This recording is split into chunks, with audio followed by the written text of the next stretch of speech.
I guess another question is we've kind of been talking a lot about these sports from quite a Western perspective. Have you noticed any differences in terms of geography or even socioeconomic backgrounds? Because there's definitely a trend, I'd say a good example is maybe Latin American football, where people, particularly young boys, go for football because it is the best shot that they have.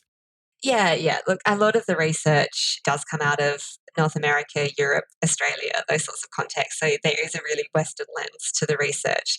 I mean, there is, of course, cross cultural research that happens, but it's a bit harder to get a clear sense on the difference. But what we do see is that these problems are global and universal, and that athletes do struggle no matter where you are.